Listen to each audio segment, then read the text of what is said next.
దేవుని ప్రేమతో మరి ఉదయమే ఇక్కడ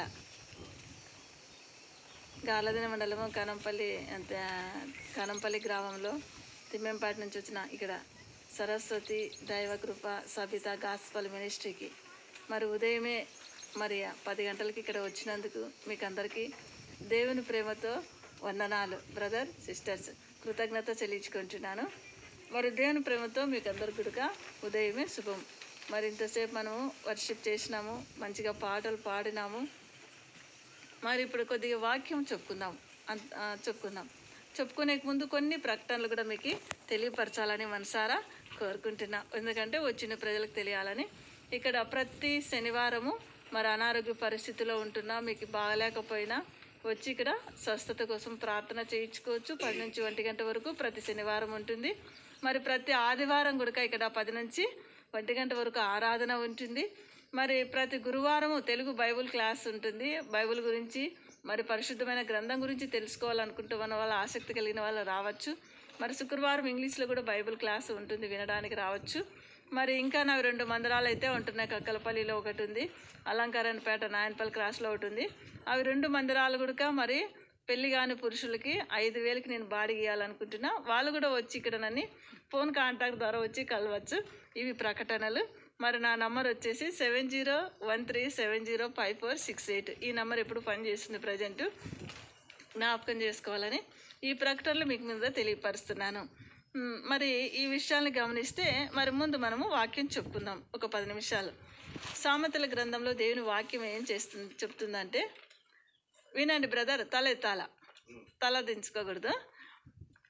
మనము మేలు చేస్తే మనకేమొస్తుందంట? ఏమొస్తుంది? మనకి మేలే వస్తుందా రాదా?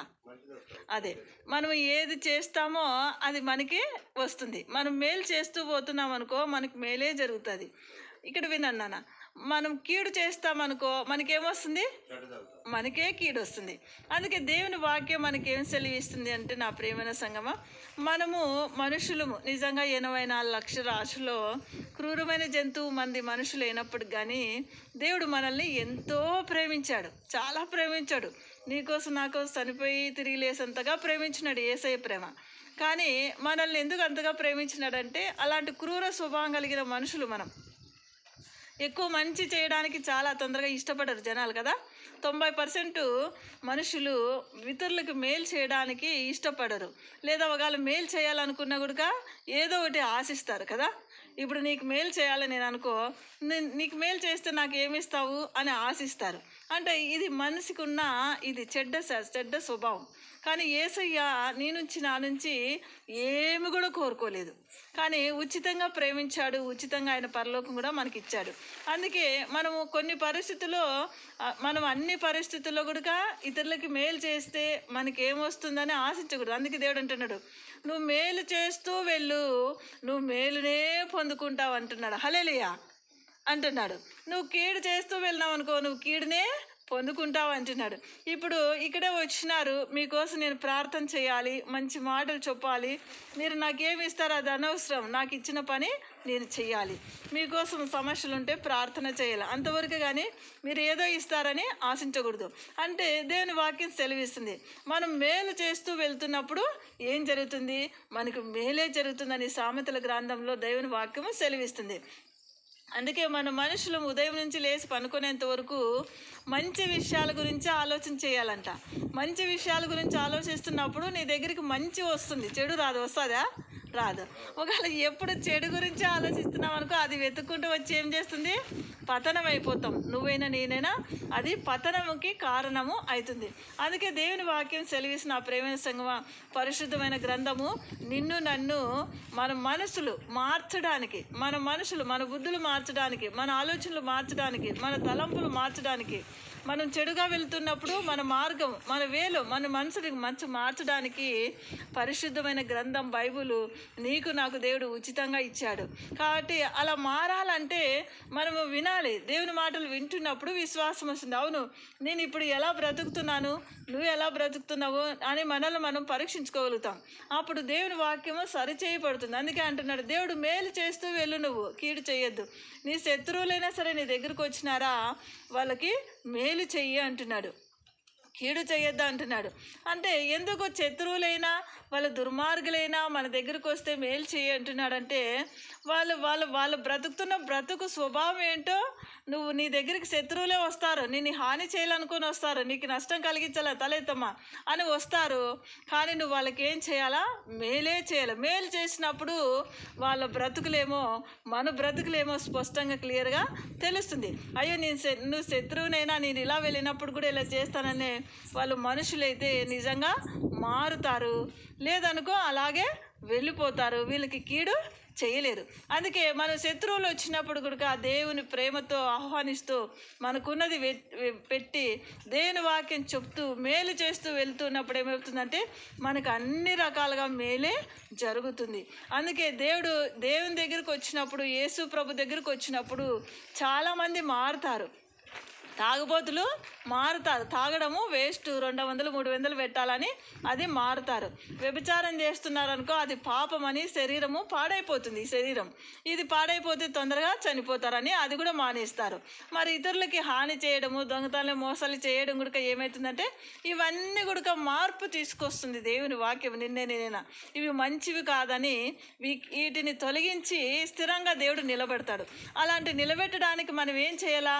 దేవుని వాక్యం వింటున్నప్పుడు, ప్రార్థన చేస్తున్నప్పుడు, ఆయన మాటలు వింటున్నప్పుడు, యేసు ప్రభు నిన్ను నన్ను అలా మార్చడానికి పరలోకం నుంచి ఈ లోకానికి వచ్చినాడు కదా. అందుకే మనము మేలు చేయాలి, కీడు చేయకూడదని దేవుని వాక్యం సెలవిస్తుంది.